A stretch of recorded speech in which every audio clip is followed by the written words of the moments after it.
Bueno, muy buenas noches, bienvenidas de vuelta a este su programa EAN Economics, un espacio en donde nuevamente siempre buscamos abordar temas de interés para nuestros estudiantes de negocios internacionales y siempre nos acompaña nuestro elenco, nuestras invitadas expertas en el tema. Para hoy vamos a hablar del tema de exportación y con nosotros tenemos a Paula Laverde, Laura López, Lidia López y Valentina Herrera. Buenas noches a todas, ¿cómo están? Bienvenidas. Buenas noches Buenas a todos. noches, ¿cómo Buenas están? noches, gracias por la invitación. Con muchísimo gusto. Bueno, a todas muchas gracias por estar con nosotros. Bienvenidas. El día de hoy quiero que abordemos el tema de exportaciones temporales realizadas por viajeros, ¿no? Un tema que con el que más o menos todos podemos relacionarnos, que en algún momento hemos tocado este tipo de exportación, digámoslo así. Y para profundizar un poco el concepto, me gustaría invitar a Laura que nos expandieras un poco más la definición de exportaciones temporales por viajeros. Laura, ¿cómo estás? Bienvenida. Muchas gracias por la invitación. Claro que sí. Básicamente la definición de esta modalidad es muy sencilla porque la vemos cotidianamente como una operación en el aeropuerto. Básicamente, entonces consiste en que un viajero salga del país hacia el exterior con mercancías que sean nacionales o estén nacionalizadas.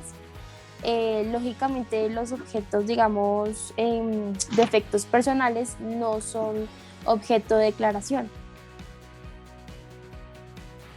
Perfecto. Es decir, bueno, prácticamente siempre viaja uno, lleva sus artículos personales. Para abordar un poco el tema del tiempo y la mercancía como tal, se puede profundizar y se puede concluir que esta mercancía o estos objetos con los que viaja el viajero, eh, el tiempo de permanencia van a ir directamente relacionados con la cantidad de estadía o el tiempo que le permita el país anfitrión de este viajero o el país en donde esté yendo el viajero, que le permite estar en este país de acuerdo a su visa o a la relación por la cual está haciendo el viaje en particular. Eso aborda el tema de los tiempos de mercancía y también podríamos de pronto asumir lo mismo para lo que son los plazos de desarrollo para tal, ¿no? ¿Existen algunos pagos de impuestos, Paula? Buenas noches, Manuel. Pues a todas, gracias también por la invitación. Y en efecto, este tipo de modalidad de exportación es bien interesante porque curiosamente no existe o no se maneja un tipo de pago de tributos. Específicamente, digamos, y lo dice acá directamente la declaración en el capítulo 9, que como bien lo decía Laura en su definición, las sean mercancías nacionales o nacionalizadas, la intención es que deban o existe el deseo de reimportarlas al regreso al mismo estado, con ello cumplirían pues como tal la situación de no tener que pagar ningún tipo de tributos porque de por sí son mercancías que ya pagaron ese tipo de impuestos o tributos, digamos, a nivel país cuando se compraron o se otorgaron. Entonces, de pronto ya podríamos hablarlo un poco más adelante cuando entremos a discutir algunos ejemplos. Perfecto, Paula. Entonces, cuando hablamos de la disposición de las mercancías, me gustaría molestarte a ti, Valentina. Háblanos un poco cómo funcionaría la disposición de la mercancía en el tema de, de esta modalidad. Ok, pues básicamente los viajeros, que son básicamente lo que estamos hablando, que deseen exportar algún bien, producto, servicio, debe ser patrimonio histórico, artístico, cultural, de la fauna o flora. Entonces digamos que acá existen otras excepciones, que existen algunos animales que no están permitidos realmente para exportar y pues digamos que ni siquiera en la nación y menos para exportar. Digamos que la mercancía debe cumplir algunos requisitos previstos para la exportación pues para esta clase de modalidad. Eh, Básicamente, el viajero presentará ante la autoridad aduanera la mercancía al momento de su salida y diligenciará la declaración simplificada de exportación relacionado detalladamente a la mercancía correspondiente. El funcionario de la aduana procederá a efectuar el reconocimiento pues, de la mercancía, la revisará y con base pues, a esto, digamos que con todos los detalles, ya después de que el viajero ya haya colocado pues toda la declaración y características de las mercancías, se podrá exportar pues la mercancía, valga la redundancia. Claro, bueno, un proceso que creo que todos hemos hecho en algún momento en nuestros viajes. Cuando hablamos de la documentación, Laura, como Valentina nos mencionaba, existían algunos requisitos y algunos documentos en particular. ¿Nos puedes profundizar en el tema, por favor? Claro que sí. De hecho, digamos que la norma es muy exacta en lo que se refiere al tema de documentos. Entonces, no sé si puedas, por favor, dar la siguiente diapositiva. Perfecto, gracias. Entonces, el decreto 65 del 2019 pide que para este tipo de modalidad de exportación se debe tener el formulario 530, que es la declaración de equipaje y títulos representativos de dinero viajeros, en el cual, bajo los requisitos que mencionaba la compañera Valentina, se deben declarar en este formulario, así como el dinero cuando se excede cierto monto. Y también es vital el tema de los tiquetes de viaje que soporten pues la salida al exterior y el pasaporte como documento legal y básico para poder salir del país.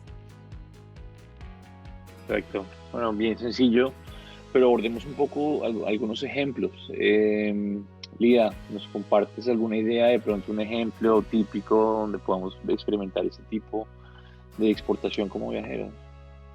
Claro, un ejemplo bastante notorio de este tipo de exportaciones, por ejemplo, de una cámara fotográfica personal.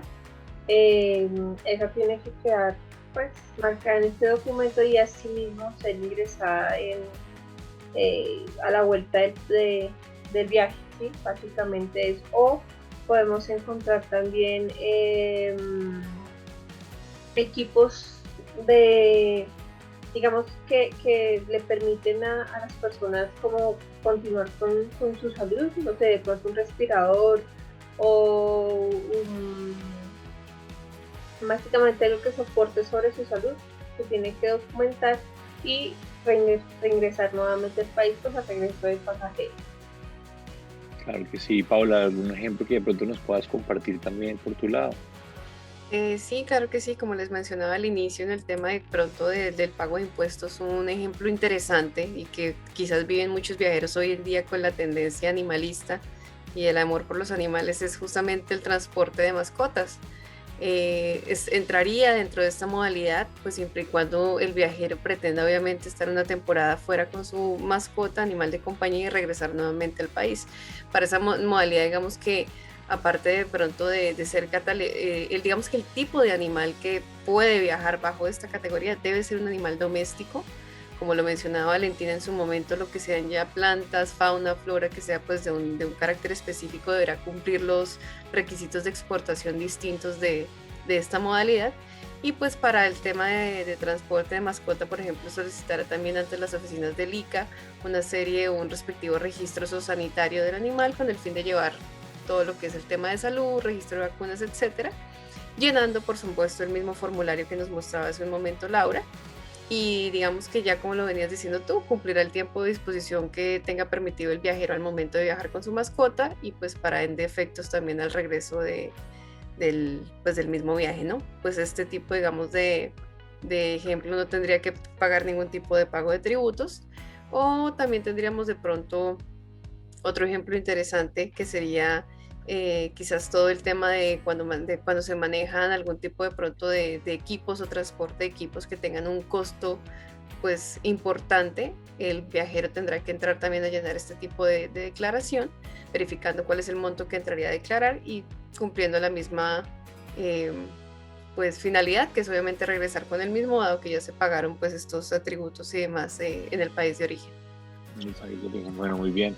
Creo que nos queda muy claro el tema. Vale la pena recalcar que cuando estamos hablando de mercancías o de pronto objetos que estemos transportando como viajeros, sean usados para el propósito personal, definitivamente creo que esa es la palabra clave, y las cantidades también son importantes, que se puedan demostrar que son efectivamente para nuestro uso personal y no sea algo como que se pueda convertir en algún negocio en algún momento. Con eso concluimos nuestro programa, les damos muchísimas gracias, un poco corto el día de hoy, pero bueno, seguimos abordando diferentes temas en el futuro y esperamos estar muy pronto con ustedes aquí en EDAN Economics. A nuestras invitadas, muchísimas gracias, nuevamente gracias por su tiempo y siempre por sus aportes tan valiosos y precisos. Muchas gracias, buenas noches, gracias por venir a todos. Muchas Buenas gracias. noches. Gracias, buenas Gracias. noches. Buenas noches.